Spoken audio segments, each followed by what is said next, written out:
Hello students, इस video में हम ग्रेडियंट डिस्कस करेंगे। पिछले वीडियो के अंदर हमने बताया था कि electric field intensity is negative gradient of electric potential, correct. जो ई का मैग्नीट्यूड होता है वो वी की डिस्टेंस के साथ मैक्सिमम चेंज होने की रेट के इक्वल्स टू होता है।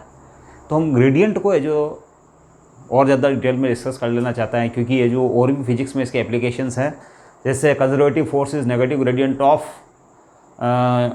Potential energy. Conservative force is negative gradient of potential energy. ये फिजिक्स का एक और application. Electric field intensity is negative gradient of electric potential. ये तो हमने 12th के सिलेबस में हमने पढ़ी है, तो हम इसको डिटेल से डिस्कस करना चाहते हैं कि what do you mean by gradient of scalar field. बच्चों, सबसे पहले there are two type of field,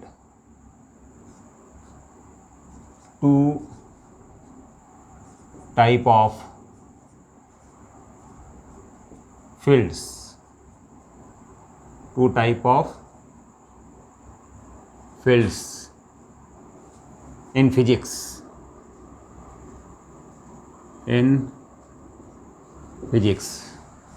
first है बच्चों स्केलर फील्ड। फर्स्ट है स्केलर फील्ड। स्केलर फील्ड और सेकंड है वेक्टर फील्ड। Vector field. अब अगर हम स्केलर फील्ड की बात करें,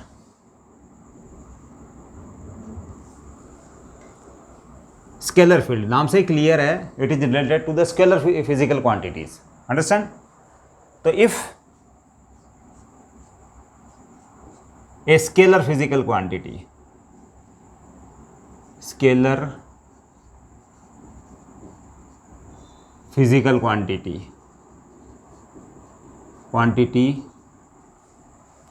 depends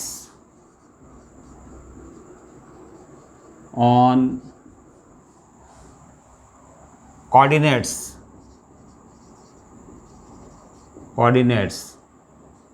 x, y and z। Scalar quantity की वैल्यू अगर है जो उसकी पोजीशन, पॉइंट्स की पोजीशन चेंज करने के साथ अगर चेंज हो जाती हो, if a physical quantity depends upon coordinates x y z, then the field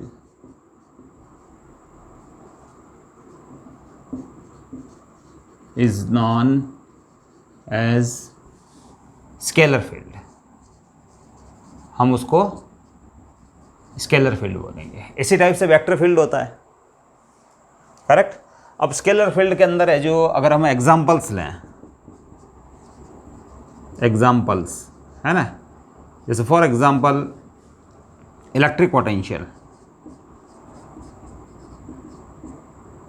electric potential एक स्केलर फील्ड है बच्चों। इसको V से शो करते हैं। Temperature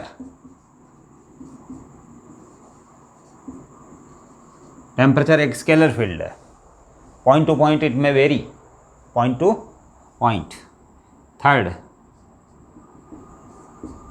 gravitational potential.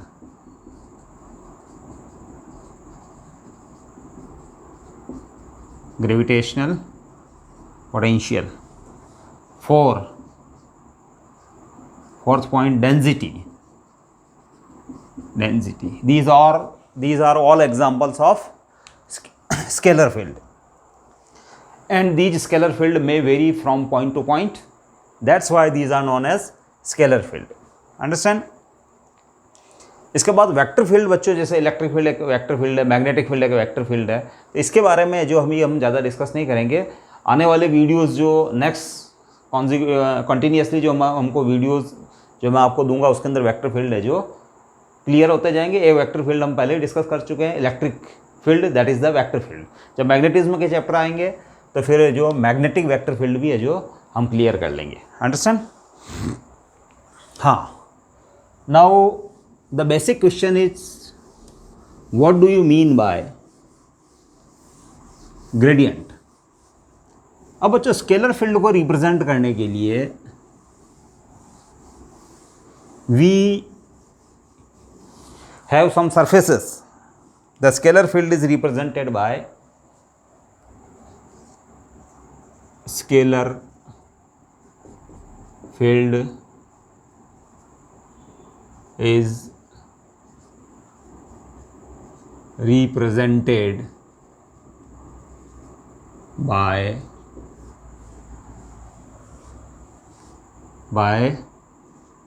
some parallel surfaces.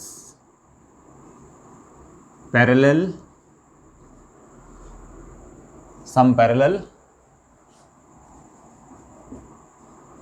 Surfaces. कुछ पैरेलल सरफेसेस से हम उनको शो करते हैं, है ना. Represented by some parallel surfaces graphically आप उनको ग्राफिकली जो कुछ पैरेलल सरफेसेस से भी शो कर सकते हो. And such any surface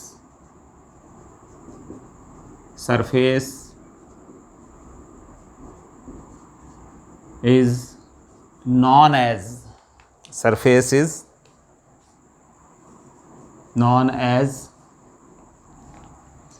equiscalar.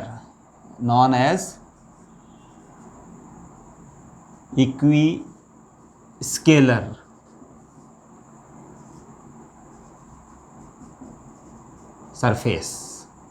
अब इक्विस्केलर सरफेस से मीनिंग है हमारा कि एक ऐसी सरफेस जिसके हर पॉइंट के ऊपर उस स्केलर क्वांटिटी का मैग्नीट्यूड है जो remains the same at every point on it, है ना. इक्विस्केलर सरफेस, है ना. The magnitude, the value of scalar quantity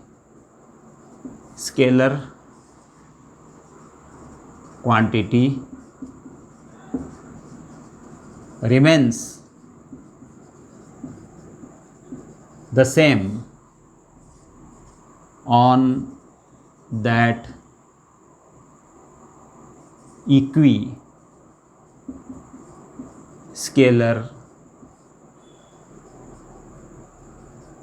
surface.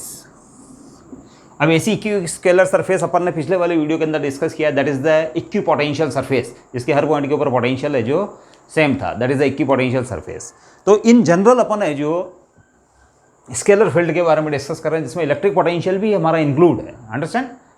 लेकिन मैंने कुछ एग्जांपल्स और भी दिए थे, जैसे टेम्परेचर, इसके बाद से density, temperature, density, gravitational potential, these are all scalar fields, understand. तो equiscalar surfaces, the value of scalar quantity remains the same on the equiscalar surfaces. अब हम हमारे बेसिक क्वेश्चन पे आते हैं, that is the gradient of scalar field, understand. तो बच्चों let we have a region, हमारे पास एक रीजन है,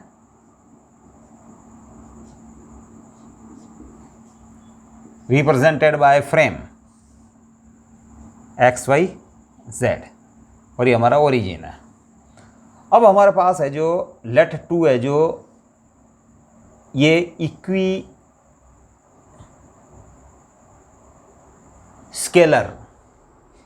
सरफेस है.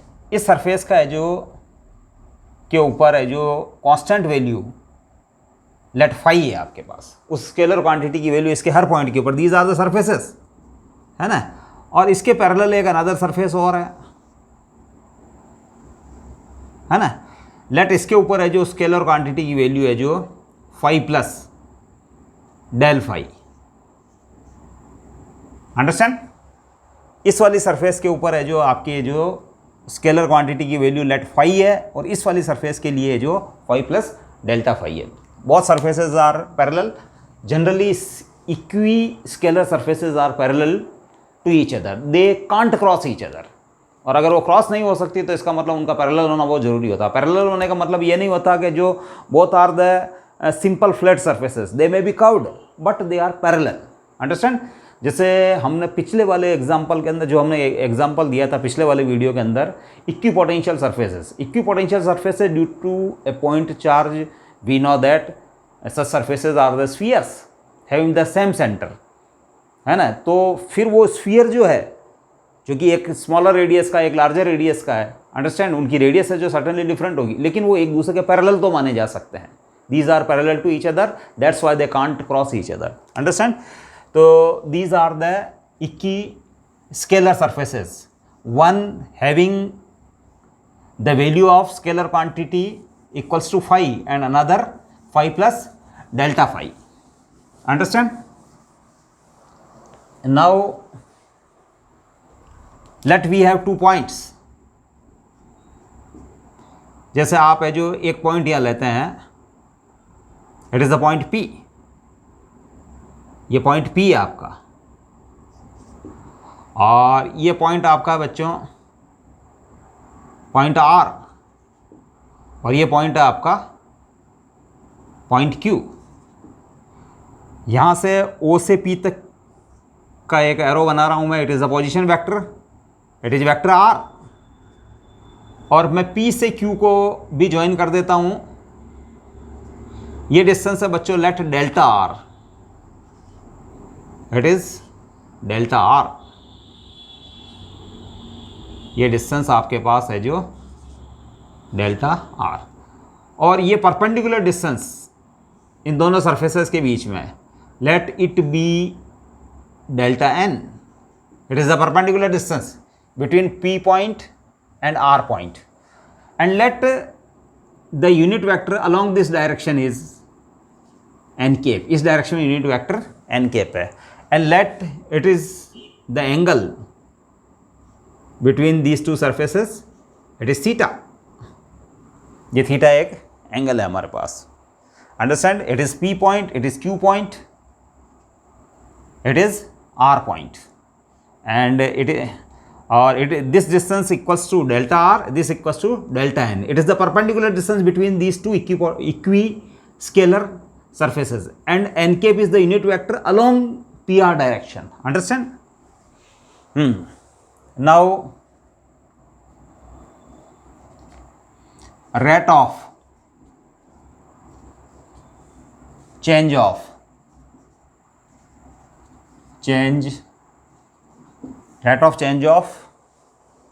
phi, rate of change of phi that along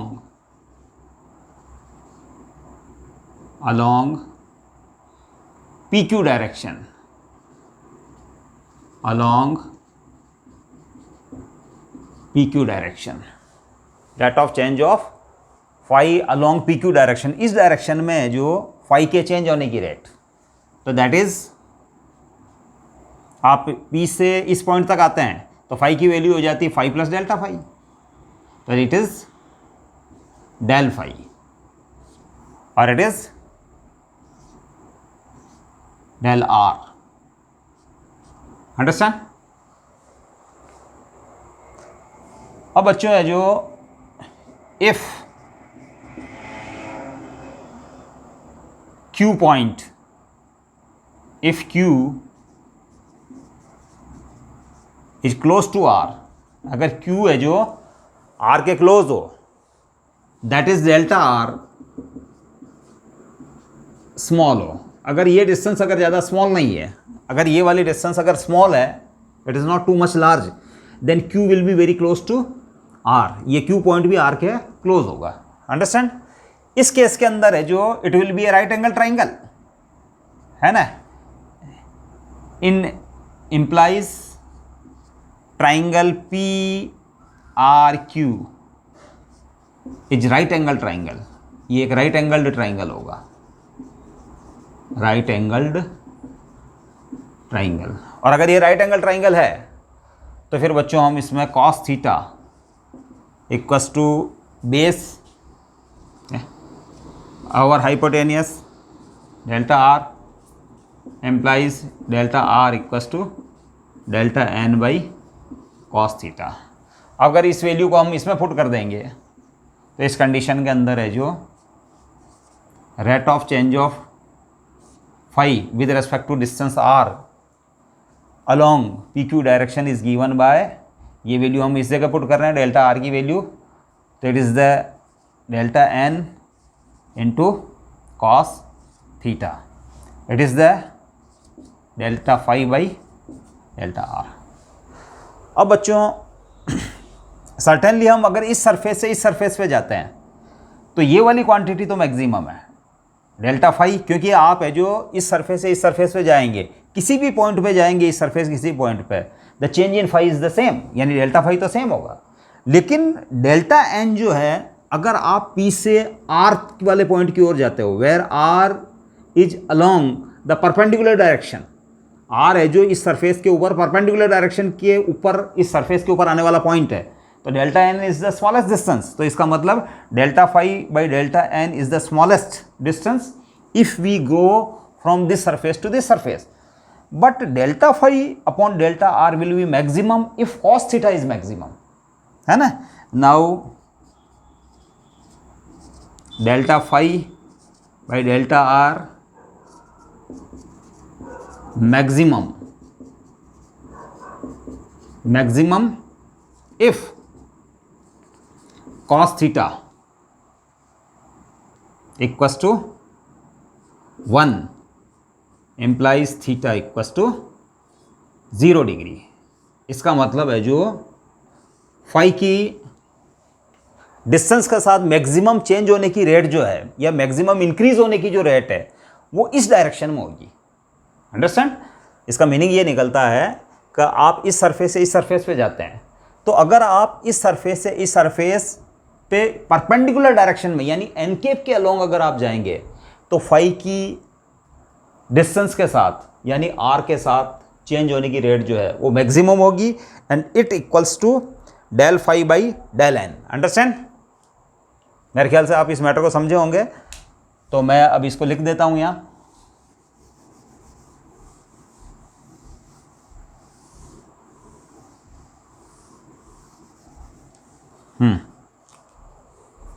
implies del phi by delta r maximum equals to है जो आपके पास हो जाएगा del phi by del n, ठीक है ना, इसकी मीनिंग है। और ये del phi by delta r maximum del phi by delta, अगर आप चाहें तो इसको d phi by D r max, आप डेल्टा को डी से भी ये जो सब्स्टिट्यूट कर सकते हैं, it is d phi by D n. Understand? अब बच्चों ग्रेडियंट को हम डिफाइन करने जा रहे हैं कि gradient is a vector. Now gradient is a vector, gradient of a scalar quantity, gradient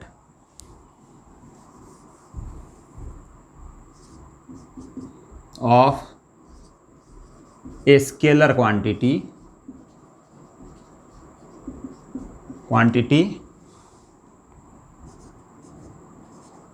is a vector whose magnitude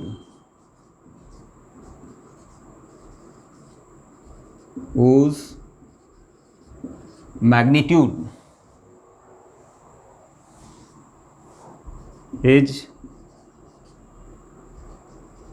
equals to maximum, whose magnitude is equals to maximum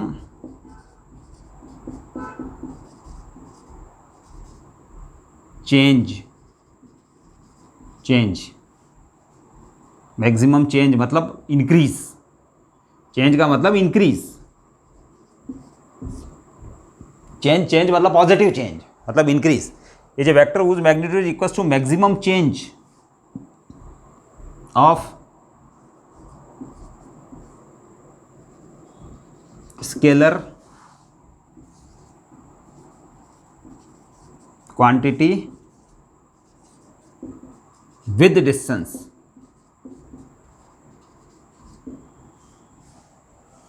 and its direction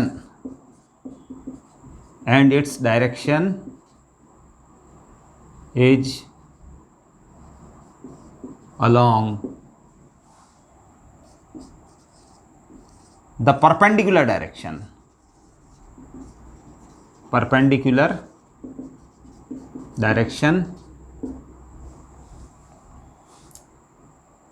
at that point. Understand? Gradient of a scalar quantity is a vector whose magnitude is equal to maximum change of scalar quantity with distance and direction is along the perpendicular direction at that point. तो it means आपके पास है जो, अब मैं gradient लिखता हूं, now grade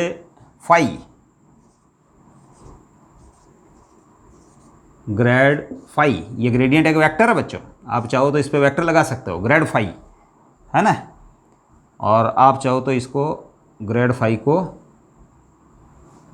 है ना, इसको आप चाहें तो ऐसे भी लिख सकते हो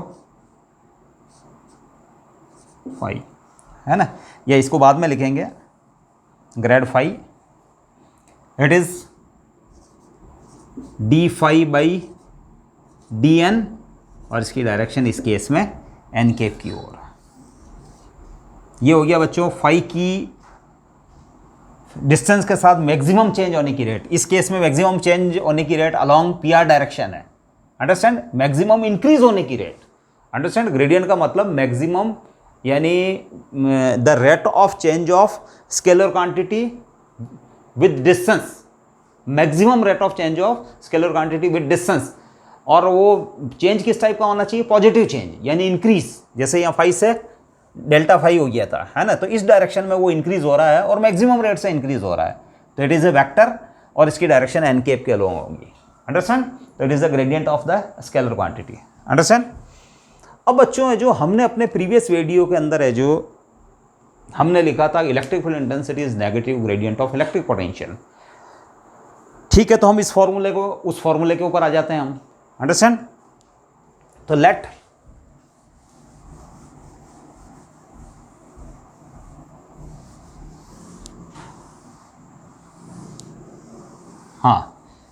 let we have a scalar field,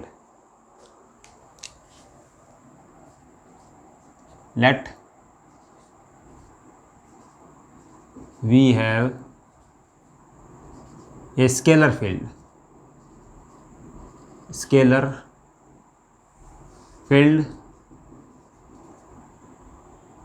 field V, electric potential V is the electric potential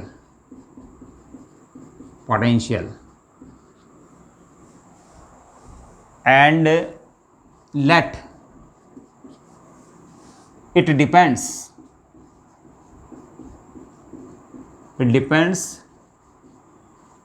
upon x, y and z।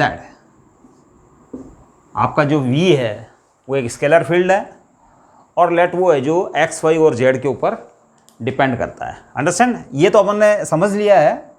अब अपन है जो electric field intensity is negative gradient of electric potential की अपन बात करते हैं। मैं इस फिगर को हटा देता हूं अब, अंडरस्टैंड। इसको मैं रहने दूंगा। हाँ, अब देखिए बच्चों, वी नो दैट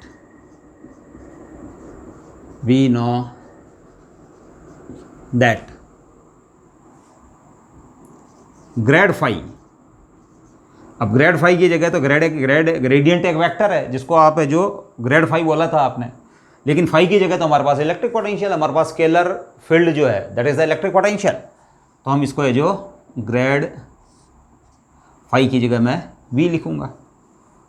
फिर है जो बच्चों यहाँ डी फाई है तो डी फाई की जगह भी मैं डी वी लिखूंगा और यहाँ डी एन और ये एन के, अंडरस्टैंड।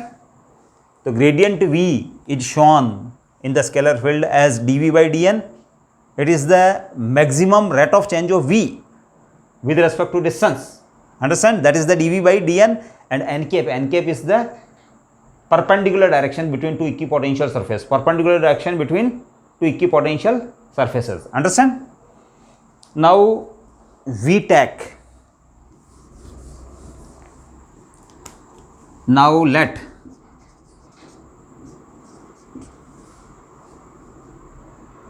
displacement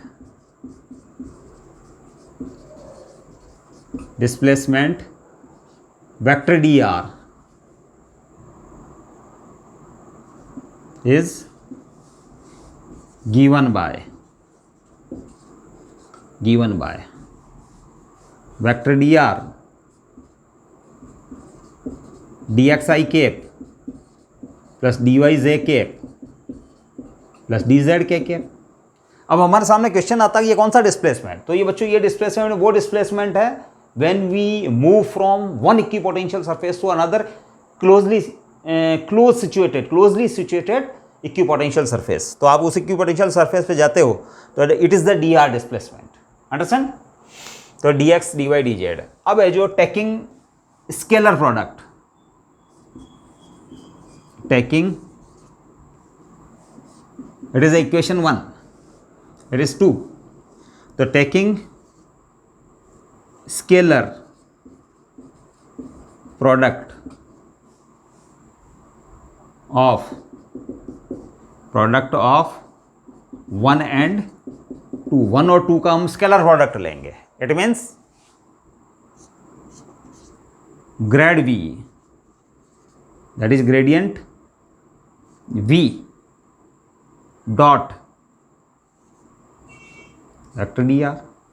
अब ग्रेड वी की वैल्यू पुट कर रहा हूँ मैं. ग्रेड वी की वैल्यू तो आपके पास ये है d we by D n cap dot D r. Understand?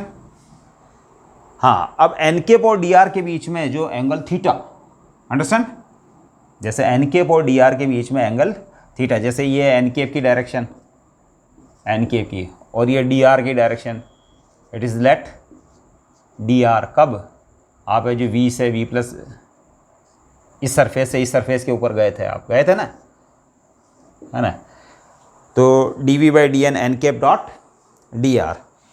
अब है जो इनके बीच में तो थीटा एंगल है बच्चों, it is a theta angle let, ये थीटा एंगल. तो ये हो जाएगा आपके लिए d v d N cap d are.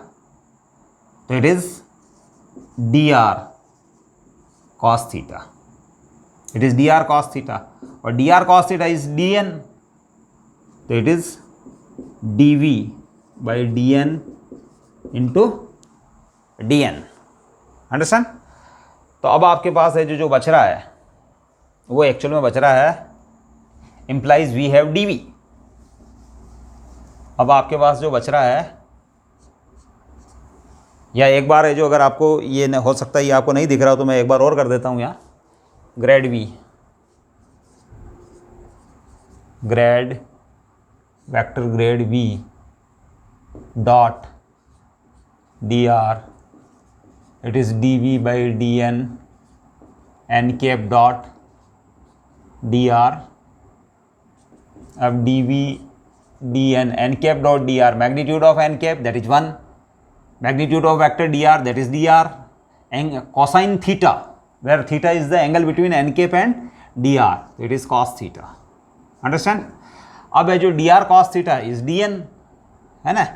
dr cos theta dn के बराबर है, तो it is dv. तो इसका मतलब आपके पास ग्रेड v डॉट dr जो आया है वो आपके पास है जो आया है grad v dot dr is dv. Understand? अब बच्चों we know that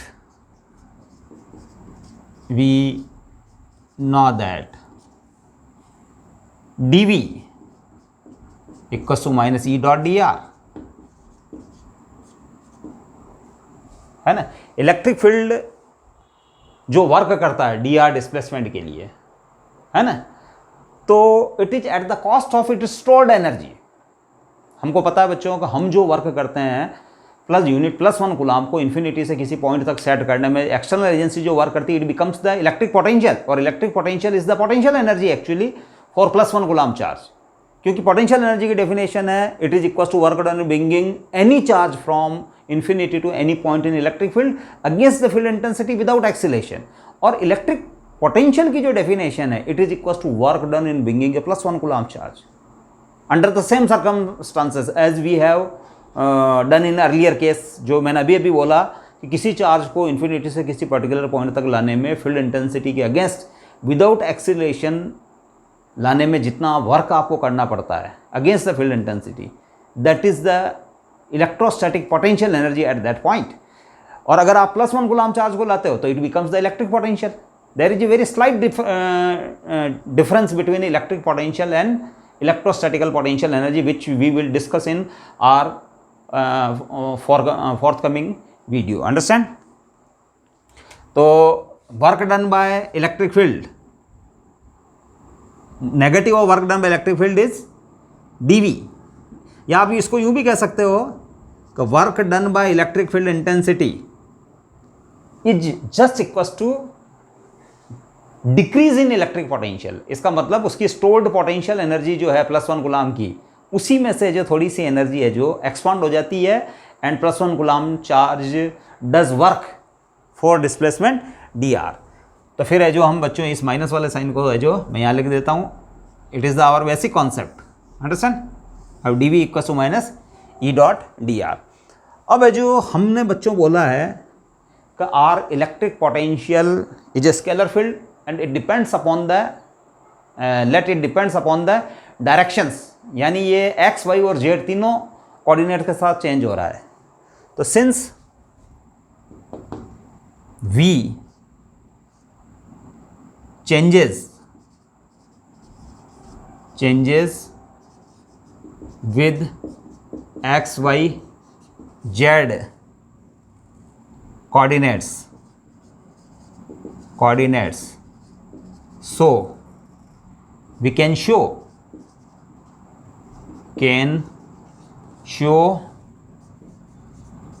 the total change in v, as partial derivatives,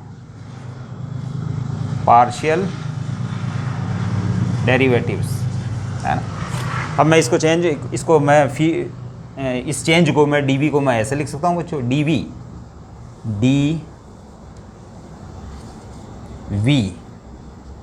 equals to del phi अपॉन del x, let it is the rate of change of 5 along x direction, और x direction में आप बढ़े हैं dx displacement से, ये dx।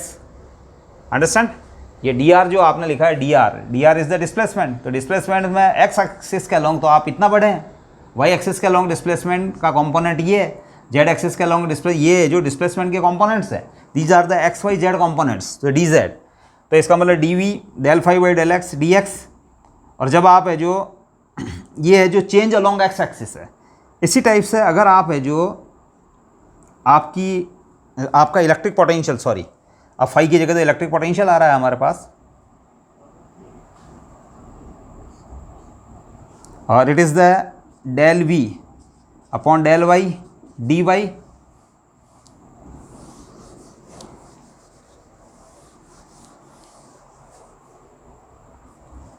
and it is the change along z direction dz। Understand? अब बच्चों मैं इसको ऐसे लिख सकता हूं, देखो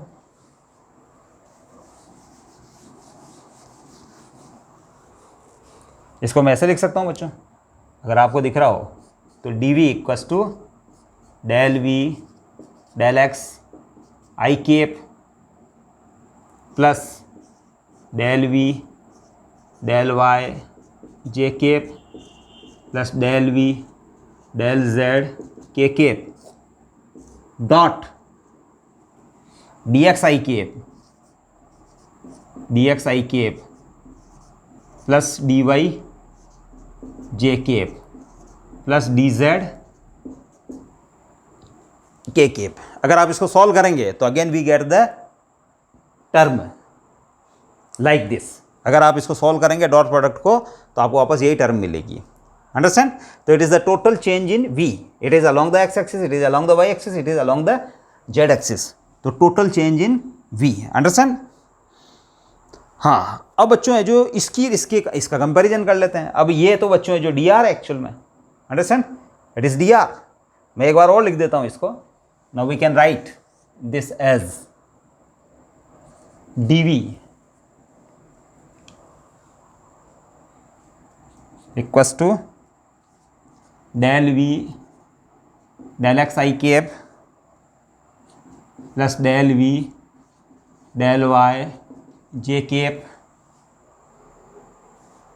plus del v del z k cap.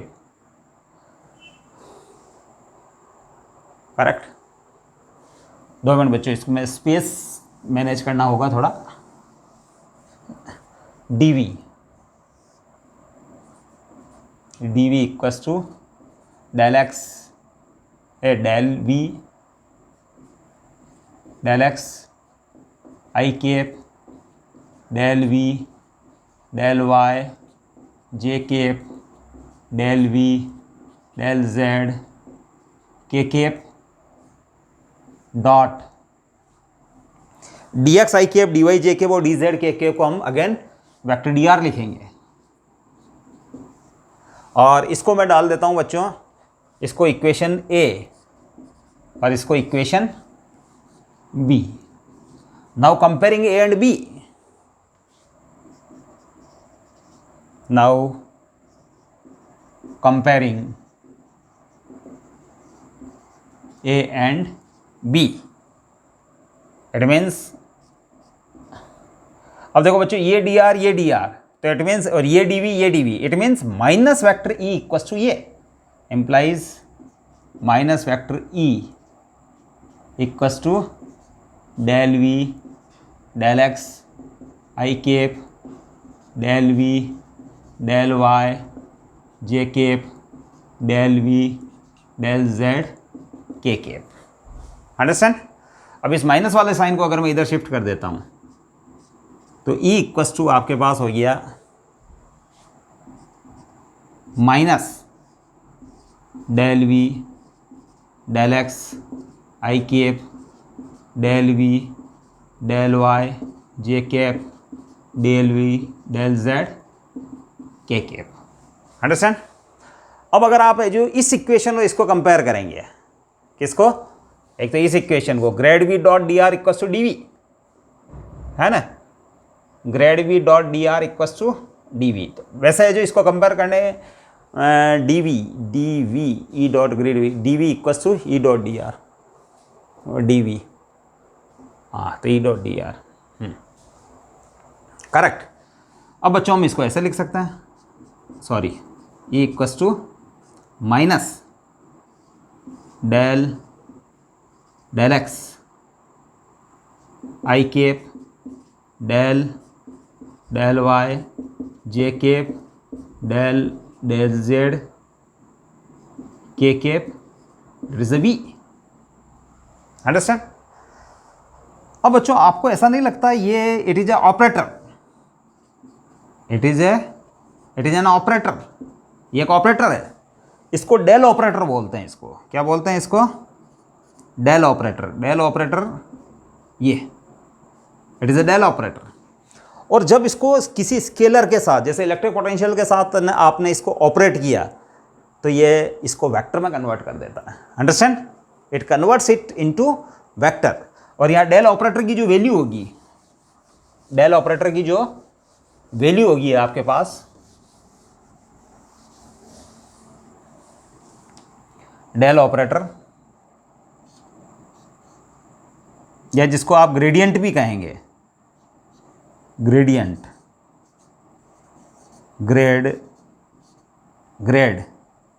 Gradient है ना, वो आपके पास है del by del x i cap del by del y j cap del by del z k cap. It is the gradient. Understand? हाँ, तो इसका मतलब electric field intensity is negative gradient of electric potential. Now we can write, now we can write vector E equals to minus grad V और vector E equals to minus, ये भी gradient ही है बच्चों, del operator, इसको gradient भी बोलते हैं, del operator और ग्रेडियंट, ग्रेडियंट है ना, ये हो गया आपके पास रिलेशन. अंडरस्टैंड? अब इसका बच्चों अगर फिजिकल सिग्निफिकेंस देखें तो इसका मीनिंग ये है कि ई का जो मैग्नीट्यूड है, ई का जो मैग्नीट्यूड है, ठीक है ना, वो है वी की आर के साथ मैक्सिमम चेंज होने की रेट के इक्वल्स टू, जैसा कि हमने प्रीवियस वीडियो में भी हमने देखा, वी की डिस्टेंस के साथ मैक्सिमम चेंज होने की रेट के बराबर तो है जो ग्रेडियंट का मैग्नीट्यूड होता है. अंडरस्टैंड? इलेक्ट्रिक फील्ड इंटेंसिटी का मैग्नीट्यूड होता है. अंडरस्टैंड?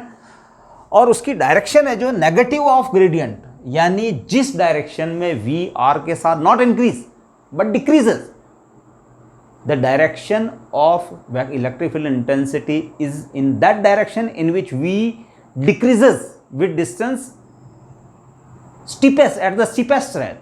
ये आप मेरा पिछला वीडियो है जो खोल के देखना कि इलेक्ट्रिक फील्ड इंटेंसिटी का मैग्नीट्यूड जो है, it is just equals to maximum change, maximum rate of change of v with respect to distance r. Understand? And its direction is along that direction in which v decreases with r. जिस direction में v r के साथ decrease होता है वो direction तो electric maximum rate से decrease होता है, वो डायरेक्शन तो इलेक्ट्रिक फील्ड इंटेंसिटी की डायरेक्शन है. और इलेक्ट्रिक फील्ड इंटेंसिटी का मैग्नीट्यूड है जो v की r के साथ मैक्सिमम चेंज होने की रेट के बराबर होता है. अंडरस्टैंड? तो that's all, it is all about the gradient of electric potential. अगर बच्चों आपका V है जो R के साथ है, जो ये तो है, जो ये केस तो कब है बच्चों, it is the generalized case when V changing along x, y and z directions, है ना. अगर आपके पास एक सिंपल केस है, late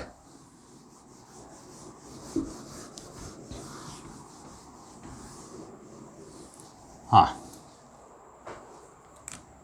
late V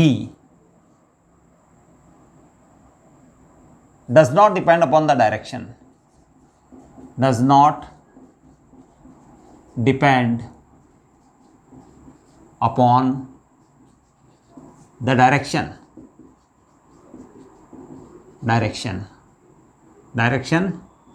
but depends only distance. जैसे फॉर एग्जांपल है जो, जैसे फॉर एग्जांपल जैसे ये एक्स एक्सिस, ये वाई एक्सिस, जेड एक्सिस, अगर आपने क्यू चार्ज यहाँ रख दिया तो हमको पता है कि इसके कारण इलेक्ट्रिक पोटेंशियल जो है वो केवल डिस्टेंस आर पर डिपेंड करेगा बच्चों. ये जो इसका ओरिजिन हो गया, ये इसका सेंटर यही है, तो डिपेंड्स अपॉन द आर. और इस सरफेस के लिए let it is R1, let it is R2. तो अगर है जो हर इसके लिए जो किसी भी डायरेक्शन में बढ़ो, आप चाहे एक्स एक्सिस की तरफ जाएं, चाहे वाई एक्सिस की तरफ जाएं, चाहे जेड एक्सिस की तरफ जाएं, ये डिस्टेंस ओरिजिन से डिस्टेंस यानी सेंटर से डिस्टेंस अगर केवल आर पे डिपेंड करता हो, तो इस केस के अंदर है जो दिस फॉर्मूला, दिस रिलेशन है ना, becomes E equals to minus D we by D N N cap, D we by D N N cap, इस फॉर्म के अंदर चेंज हो जाएगा. अंडरस्टैंड? और है जो आप ये यूं भी कह सकते हो आप कि इस वाले को आप ऐसे भी लिख सकते हो कि आर के साथ चेंज हो रहा नहीं है, तो E equals to minus D we by D R. D R is the spot, वैसे मैं इसको डी एन बोलता हूँ. जैसे इस वाली सरफेस इक्विपोटेंशियल सरफेस और इस वाली इक्विपोटेंशियल सरफेस के बीच की डिस्टेंस है जो it is the d n, it is the smallest distance, it is the d n और is along n cap, n cap. तो इलेक्ट्रिक फील्ड इंटेंसिटी की डायरेक्शन है जो बच्चों उस डायरेक्शन में, जिस डायरेक्शन में आर है जो डिक्रीज हो रहा है। जैसे फॉर एग्जांपल इस सरफेस से इस सरफेस पे जाता हूँ तो बच्चों v इक्वस टू होता है के क्यू बाई स्मॉल आर। तो अगर आप इस डायरेक्शन में जा रहे हो तो r इज इंक्रीजिंग, जैसे इस पॉइंट से इस पॉइंट पे गए तो r इंक्रीज हो रहा है, इसका मतलब है जो v है जो डिक्रीज हो रहा है, v डिक्रीज हो रहा है। तो अगर v डिक्रीज हो रहा है तो v के डिक्रीज होने की डायरेक्शन में e है, और ये e है ही है बच्चों, ये q है, तो इलेक्ट्रिक फील्ड इंटेंसिटी इसी डायरेक्शन में होगी। Understand? I think you have understood the matter properly. Thank you.